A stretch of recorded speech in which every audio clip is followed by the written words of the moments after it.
दोस्तों, आज विजय हजारे ट्रॉफी में जो नजारा देखने को मिला उसने पूरे भारतीय क्रिकेट माहौल को हिलाकर रख दिया। ये सिर्फ एक मैच नहीं था, बल्कि वह पल था जब एक कमाल का टैलेंट पूरे देश की नजरों के सामने चमक उठा। बिहार और मुंबई की टक्कर तो हमेशा दिलचस्प रहती है, लेकिन आज शो किसी और ने चुरा लिया। 14 साल के वैभव सूर्यवंशी ने। हाँ, सिर्फ 14 साल, लेकिन खेल ऐसा कि मानो किसी अनुभवी अंतर्राष्ट्रीय खिलाड़ी को देख रहे हो। पहली ही गेंद से वैभव ने जिस आत्मविश्वास और आक्रामकता के साथ बल्लेबाजी शुरू की, उससे स्टेडियम का माहौल बदल गया। हर बाउंड्री, हर शॉट के साथ लगा जैसे ये बच्चा नहीं, किसी नई पीढ़ी का भविष्य भारतीय क्रिकेट को अपनी बैटिंग से पुकार रहा हो। वैभव के बैट से निकले चौके ने न सिर्फ स्कोर बोर्ड को दोहराया, बल्कि मैच की पूरी दिशा ही बदल दी। इससे एक पारी ने बता दिया कि बिहार के इस युवा बल्लेबाज में आगे चलकर भारतीय टीम का बड़ा स्तंभ बनने की क्षमता है। तो दोस्तों, इस वीडियो में हम आपको बताएंगे कि वैभव सूर्यवंशी ने कितने रन बनाए, कितने चौके लगाए और बिहार की टीम कहां तक पहुंची। लेकिन उससे पहले एक सवाल, आपके हिसाब से रोहित शर्मा और विराट कोहली में बेहतर बल्लेबाज कौन है? नीचे कमेंट में जरूर बताइए। और अगर आप टीम इंडिया के सच्चे फैन हैं तो वीडियो को लाइक और शेयर करना ना भूलें। दोस्तों, विजय हजारे ट्रॉफी में आज जो नजारा देखने को मिला उसने भारतीय घरेलू क्रिकेट की परिभाषा बदल दी। बिहार के कप्तान शकीबुल गनी ने टॉस जीतकर पहले बल्लेबाजी चुनी और ओपनिंग के लिए मैदान पर आए 14 वर्षीय वैभव सूर्यवंशी और मनरूर मंगल। लेकिन पहली ही गेंद से साफ हो गया कि आज का मंच वैभव सूर्यवंशी के नाम होने वाला है।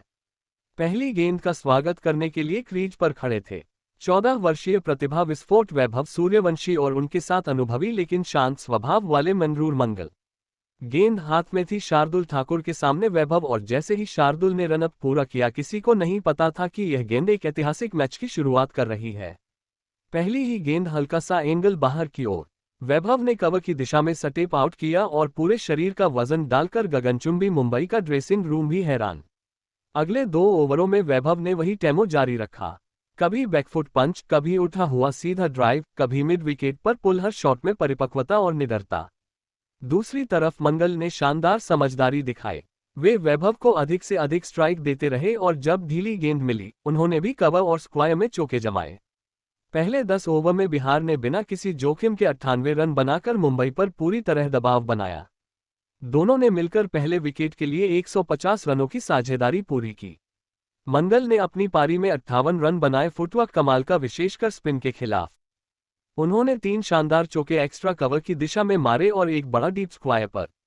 16वें ओवर में रन चुराने की कोशिश में मनरूर मंगल रन आउट हो गए। बिहार एक विकेट के नुकसान पर 150 रन हो गया, लेकिन स्कोर बोर्ड पर तूफान का नाम अभी भी वैभव था। मंगल के आउट होने के बाद क्रीज पर आए पीयूष सिंह, एक ऐसे खिलाड़ी जिन्हें स्ट्राइक, रोटेशन और स्पिन के खिलाफ फ्लो में खेलने के लिए जाना जाता है। पीयूष ने शुरुआत में ही वैभव को सेट होने का पूरा मौका दिया। स्ट्राइक बदलने में उनकी भूमिका सोने पर सुहागा साबित हुई। इसी बीच वैभव ने लॉन्ग ऑन पर 2 डीप कवर पर एक शानदार चौका और बैकफुट कट से एक बेहतरीन बाउंड्री के साथ अपनी पारी को एक नए स्तर पर पहुंचा दिया। कुछ देर बाद पीयूष भी खुल गए। उन्होंने बाएं हाथ की स्पिन के खिलाफ 2 स्वीप चौके लगाए और एक शानदार स्ट्रेट। उनकी 62 रनों की पारी में 5 चौके और 2 शामिल थे। एकदम मिडिल ओवर स्टेबलाइजर की पारी। 251 के स्कोर पर पीयूष कैच आउट हुए। बिहार 2 विकेट के नुकसान पर 251 रन हो गया। लेकिन ये स्कोर सिर्फ शुरुआत था। जैसे ही पीयूष आउट हुए, कप्तान साकिबुल गनी मैदान पर आए। सामने गेंद लेकर खड़े शार्दुल ठाकुर और पहला सामना करते ही साकिबुल ने पिकअप शॉट खेलते हुए लॉन्ग लेग के ऊपर से ड्रेसिंग रूम झूम उठा। बिहार 260 प्लस और दोनों छोर पर सेट बल्लेबाज मौजूद। साकिबुल ने अपनी पारी में शानदार cover drives, fine leg glance और 2 हैरतन गेज लगाए। 367 के टीम स्कोर पर वैभव ने एक एक्स्ट्रा कवर ड्राइव बाउंड्री लगाई और उन्होंने अपना दोहरा शतक पूरा किया। उनके डबल सेंचुरी तक पहुंचने में शामिल थे 14 चौके और 12 बेहतरीन स्ट्राइक, रोटेशन और हर गेंद पर दबाव बनाकर रखने की क्षमता। 14 साल के बल्लेबाज के लिए ये किसी सपने से कम नहीं।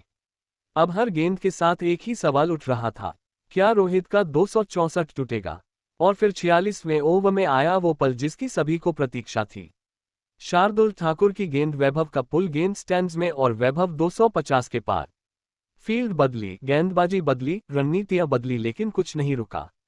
260 के स्कोर पर वैभव ने तुषार देशपांडे की गेंद को बैकफुट से उठाकर बाउंड्री के पार भेजा और अपनी ऐतिहासिक रोहित शर्मा के 264 रनों के रिकॉर्ड तोड़ दिया और अब सबकी निगाहें थी क्या वैभव आज ट्रिपल सेंचुरी लगाएंगे। स्टेडियम में ऐसा शोर था जैसे कोई विश्व कप जीत लिया गया हो। इसी बीच कप्तान शकीबुल गनी भी क्रीज पर अपना प्रभाव दिखा रहे थे। आते ही शार्दुल ठाकुर की गेंद पर उन्होंने शानदार जड़ दिया। शकीबुल ने समझदारी से खेलते हुए वैभव को स्ट्राइक दी और जब मौका मिला तब अपनी ताकत दिखाते हुए चौके लगाए। दोनों ने मिलकर मुंबई के गेंदबाजी अटैक की रीढ़ ही तोड़ दी। 49वें ओवर में वैभव ने शार्दुल ठाकुर की गेंद पर लॉन्ग ऑन पर लगाकर वनडे क्रिकेट के इतिहास में 13 शतक जड़ दिया। वैभव की ट्रिपल सेंचुरी पर रोहित खुद उन्हें बधाई देने उनके पास गए और पीठ थपथपाए। 50वें ओवर तक दोनों नाबाद खड़े थे। वैभव 308 रन जिसमें चौकों और की एक पूरी आंधी शामिल थी और शकीबुल गनी 91 रन। अंततः बिहार ने 50 ओवर में सिर्फ 2 विकेट खोकर 498 रन ठोक दिए। एक ऐसा स्कोर जो भारत के घरेलू क्रिकेट में शायद ही कभी देखने को मिला हो। वैभव सूर्यवंशी की यह 308 नाबाद रन सिर्फ आंकड़ा नहीं, भारतीय क्रिकेट के भविष्य की सबसे तेज और सबसे गूंजती हुई दस्तक थी। आज का दिन हमेशा याद रहेगा क्योंकि इस दिन एक 14 साल के लड़के ने घरेलू क्रिकेट की सीमाएं ही बदल दी और पूरी दुनिया को बताया कि असली सितारे पैदा नहीं होते वे मैदान पर बनते हैं। में जेकब डफी आए, लेकिन हार्दिक पांड्या उस समय पावर मोड में थे।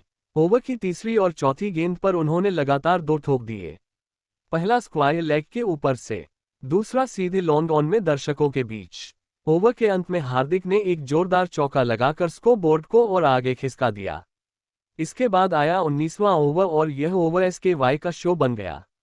पहली ही गेंद पर उन्होंने रिवर्स स्वीप खेलकर गेंद को पॉइंट बाउंड्री की तरफ बिजली की रफ्तार से भेज दिया 4 रन और फिर अगली ही गेंद पर एसकाई ने कदमों का कमाल दिखाते हुए लॉन्ग ऑन के ऊपर इतना विशाल मारा कि कैमरा भी गेंद का पीछा करने में एक पल पीछे रह गया। अब बारी थी 20वें और आखिरी ओवर की। न्यूजीलैंड की ओर से डफी फिर गेंदबाजी करने आए, लेकिन वह स्काई और हार्दिक के तूफान को रोक ही नहीं पाए। ओवर की पहली 2 गेंदों पर सूर्य कुमार यादव ने लगातार 2 चौके ठोक दिए। एक कवर ड्राइव की क्लास, एक मिड विकेट की शक्ति। तीसरी गेंद पर हार्दिक स्ट्राइक पर आए और उन्होंने बिना समय गंवाए गेंद को सीधा साइड स्क्रीन के ऊपर 6 रनों के लिए भेज दिया। ओवर की आखिरी गेंद पर हार्दिक ने 2 रन लेते हुए पारी का समापन किया और इसी के साथ भारत ने 20 ओवरों में 3 विकेट खोकर 289 रन ठोक दिए। हार्दिक पांड्या 24 गेंदों में 52 रन बनाकर नाबाद लौटे। उनके बल्ले से 4 और 3 चौके निकले, लेकिन सबसे बड़ा धमाका किया कप्तान सूर्य कुमार यादव ने सिर्फ 32 गेंदों में नाबाद 84 रन, जिनमें 7 और 6 चौके शामिल थे। 290 रनों के बड़े लक्ष्य का पीछा करने उतरी न्यूजीलैंड की टीम ने शुरुआत ऐसी की मानो भारत को उसी की भाषा में जवाब देना चाहती हो। मार्टिन गप्टिल और सचिन रविंद्र की ओपनिंग जोड़ी शुरुआत से ही आक्रामक खेल लेकर आए। पहले ही ओवर गिल ने अर्शदीप सिंह की गेंद पर बैक टू बैक चौके लगाए, जबकि सचिन ने बुमराह की गेंद को मिड विकेट के ऊपर से शानदार भेजा। पहले 4 ओवरों में ही कीवी टीम 54 रन बना चुकी थी और भारतीय डगआउट में थोड़ी बेचैनी दिखने लगी, लेकिन 5वें ओवर में बुमराह ने वो किया जिसकी उम्मीद सिर्फ बुमराह से की जाती है। एक सटीक यॉर्कर ने गप्टिल की स्टंप सुखाड़ दी और भारत को पहली बड़ी सफलता दिलाई। इसके बाद मैदान पर आए डेरल मिचेल, जिन्होंने शुरुआत में अच्छी टाइमिंग दिखाई, पर कुलदीप यादव ने अपनी पहली ही ओवर में